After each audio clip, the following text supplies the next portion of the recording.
to make frosting. You can't make a good cake without learning how to make frosting. After all, that's the best part of the cake. Sure, there are pre-made frostings that you can buy in plastic tubs, but these don't even come close to the real thing. Don't feel intimidated about preparing frosting. It's really easier to make than it looks. There are many kinds of frosting: royal icing, buttercream, and cream cheese, etc. This recipe teaches you how to make vanilla buttercream frosting, which goes with various kinds of cupcakes and cakes. Of course, if you want to make sure that your frosting is good, use nothing but quality ingredients. This recipe will yield enough frosting for a 13 by 19-inch cake or 24 cupcakes. You can make it ahead of time and keep it in the refrigerator until you are ready to use it.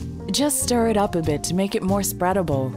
The ingredients that you will need are 1/3 cup of butter, softened at room temperature, 3 cups of powdered sugar or confectioner sugar, 2 tablespoons of milk, and 1½ tablespoons of vanilla. You will also need a mixing bowl and an electric mixer. If you don't have a mixer, a wire whisk will work too. Here are the steps. 1. Put the soft butter in the mixing bowl and turn on the mixer at a low speed. Little by little, add in the powdered sugar, being careful not to let it blow out of the bowl and make a mess. Also add in the milk and vanilla and keep on mixing until everything is well blended. 2. From time to time, scrape down the sides of the bowl with a silicone spatula to keep it smooth. If you think that the icing could use a bit more moisture, add a teaspoon of milk. 3. Keep on mixing until the icing turns out very smooth and creamy. There should be no lumps. 4. If you want to have colored frosting, you can also add some food coloring to create different colors. You can separate the icing into different portions and add a different color to each batch needed for the cake design you have in mind. Remember that food coloring can be very concentrated, so you only need a few drops.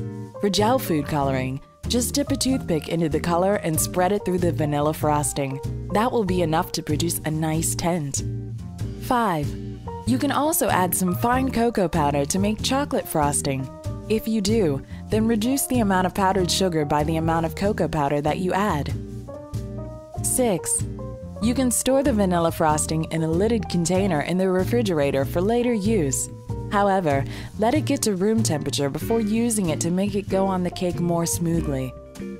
This recipe will produce a cream-colored white frosting unless you add food coloring to it. However, if you need it to be pure white, say for wedding cakes, then use powder or clear vanilla extract instead of the regular vanilla extract, which has a light amber color. When using vanilla frosting on a cake, it's rather easy for crumbs to show through it because of its light coloring. It is less forgiving than chocolate frosting, so you really need to prep the cake first. Do this by spreading a light layer of vanilla frosting all over the cake first, then letting it harden a bit in the refrigerator before putting on a thicker layer and finishing the cake decoration. Note that buttercream does not harden like royal icing does, and because it has a butter base, it can melt if kept out for too long on a hot day. Now that you know how to make frosting, your cakes and cupcakes are going to be more scrumptious than ever.